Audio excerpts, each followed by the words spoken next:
Balloon के pilot हैं उनसे कुछ सवाल पूछना है। मैं एक मिनट मैं उनको बोल देता हूँ। Francisco, this is our expert General Sudhakar. He wants to ask something to you. Please sir, ask. Francisco, firstly, heartiest congratulations and welcome. Have a good time. I have one question, response of which is going to answer many queries which will be actually there in the minds of the viewers. You see, we have been told that this balloon which is spotted in America has traveled roughly around 6,000 kilometers over past couple of days. Nobody knows how many it is. The speed of the balloon reportedly is 200 to 300 kilometers per hour. If that be so, does it mean that the capability that you have just enunciated few minutes back, that it can fly on its own for 3 to 4 days, helium gas balloons, 3 to 4 days, does it actually answer all the queries? When they went around the world, but it was probably for 2 weeks, so they can do that as long as they have, that was a solo flight, there was just one pilot flying in the basket, as long as they have enough ballast in the balloon, which is sand, just to compensate the pressure in the balloon. So yes, for when they went around the world, I think it was something between 2 weeks they could stay that high. ये Francisco कह रहे हैं कि बहुत तरह के balloons होते हैं, लेकिन जिस बलून के बारे में हम बात कर रहे हैं और जितना इनको समझ में आ रहा है, करीब 2 हफ्ते तक वो बलून रह सकता है आसमान में।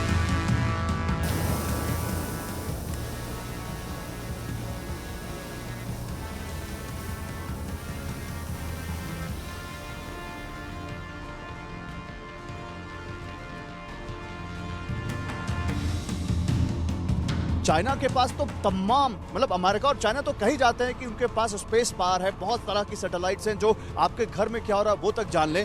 फिर एक बलून क्यों? सैटेलाइट्स, इतना सारा टेक्नोलॉजी है उनके पास, फिर एक बलून क्या कर सकता है जो सैटेलाइट नहीं कर सकता? Why balloon?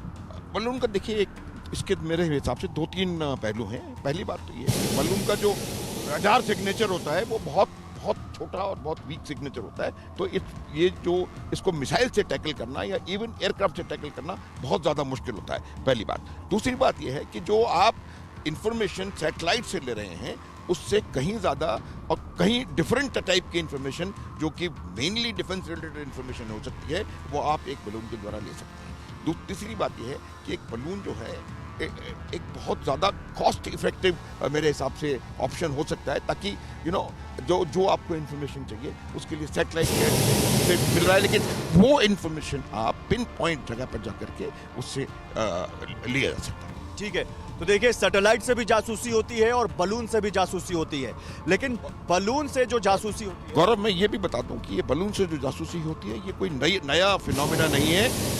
पहले और दूसरे वर्ल्ड वॉर के टाइम पर भी इस बलून से जासूसी करने का प्रयास किया गया था, अमेरिका के द्वारा, जापान के द्वारा। तो मैं यही कहने वाला था कि सैटेलाइट से भी जासूसी होती है और बलून से भी जासूसी होती है, लेकिन सैटेलाइट से जासूसी ज्यादा खर्चीली है और बलून में उतना खर्च नहीं आता है। लेकिन इतिहास गवाह है कि जब दुनिया में गुब्बारा कांड हुआ है, तब दुनिया में कोई बड़ा कांड हुआ है। दूसरे विश्व युद्ध से भी इस बलून का कनेक्शन है, और न केवल दूसरे बलून से बल्कि एटम बॉम्ब से भी इस बलून का कनेक्शन है। क्या है वो कनेक्शन? गुब्बारा कांड कब हुआ, आइए आपको इस रिपोर्ट में दिखाते हैं। एक बैलून मार गिराया, दूसरा वेनेजुएला के ऊपर दिखा। जासूसी से गुस्से में बाइडेन चीन पर लेंगे सख्त एक्शन। चाइनीज झूठ का गुब्बारा फटा, तीसरे विश्व युद्ध का खतरा बढ़ा।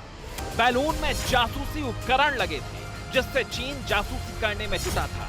इसके बाद तमतमाए अमेरिका की तरफ से एक साथ 3 पलटवार हुए। पहला, अटलांटिका में F-22 से बैलून को शूट डाउन किया गया।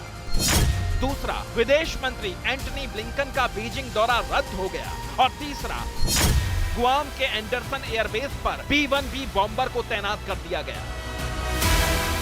लेकिन चीन उल्टा चोर कोतवाल को डांटने वाली हरकत कर रहा है। चीन ने अमेरिकी पलटवार को अंतर्राष्ट्रीय नियमों का उल्लंघन बताया है। चीन ने अपने गुब्बारे को सिविलियन एयरशिप बता दिया और कहा कि अमेरिका ने इस मुद्दे को बिना बात बढ़ा दिया, जबकि इसे शांति से हल किया जा सकता था। दूसरे विश्व युद्ध और शीत युद्ध में भी ऐसे जासूसी गुब्बारों का खूब इस्तेमाल किया गया था। सबसे पहले 1794 में फ्लेरस की लड़ाई में फ्रांस ने ऑस्ट्रिया और डच सैनिकों की जासूसी करने के लिए जासूसी गुब्बारों का इस्तेमाल किया था। दूसरी बार 1860 के दशक में अमेरिकी गृह युद्ध के दौरान भी जासूसी गुब्बारों का खूब इस्तेमाल हुआ था। पहले विश्व युद्ध के दौरान जर्मनी ने बैलून में क्लस्टर बम भरकर लंदन और दुश्मन देशों के बड़े शहरों पर छोड़ दिए थे। दूसरे विश्व युद्ध के दौरान जापान ने भी अमेरिका की तरफ हजारों की संख्या में बारूद से भरे गुब्बारे छोड़े थे। दूसरे विश्व युद्ध को खत्म होने के 78 साल बाद एक बार फिर बैलून से जासूसी हुई है। अमेरिका ने चीन का एक बैलून मार गिराया है, लेकिन चीन के ऐसे कई और बैलून दुनिया के कई हिस्सों की जासूसी कर रहे हैं। अब ये गुब्बारे विश्व युद्ध 3 शुरू होने की वजह बन सकते हैं।